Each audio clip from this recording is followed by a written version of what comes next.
جس انسان کے دونوں ہاتھوں کو ملا کر بے کا نشان ظاہر ہو جائے تو علم جعفر میں اسے اس نشان کو محاب کہتے ہیں۔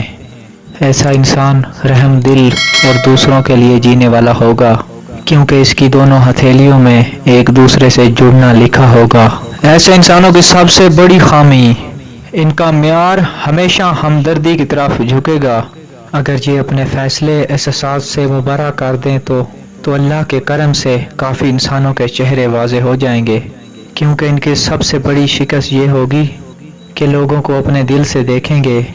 آج دواجی زندگی کے حوالے سے ان لوگوں کی بہتری تب ہوگی جب یہ اپنی زبان کو دل سے نہیں دماغ سے جوڑ دیں، کیونکہ صرف ان کی ایک خامی جس کی وجہ سے بار بار مسئلہ مسائل نظر عام پر آئیں گے کہ فوراً وہ کہہ دینا ہوگا جو ان کے دل میں آتا ہے۔ اگر اس چیز سے اپنے آپ کو یہ روکیں تو کافی چیزیں بہتری کی طرف جائیں گی۔ ان کے ساتھ نظر حسد کے مسائل اس لیے آئیں گے کیونکہ یہ اپنی خوشیوں کو ظاہر کریں گے۔ جتنا یہ اپنی خوشیوں کو چھپائیں گے اتنا بہتر ثابت ہوگا۔ اگر رات کو سونے سے پہلے چاروں کل پڑھتے ہیں، نظر حسد کے اثرات دور ہوں گے۔ اگر آپ نے ابھی تک ہمارا اسلامی ہیلتھ ٹی وی سبسکرائب نہیں کیا تو سبسکرائب کر دیں اور بیل نوٹیفیکیشن کو آل پر کلک کریں تاکہ ہماری نیو انٹرسٹنگ ویڈیو آپ تک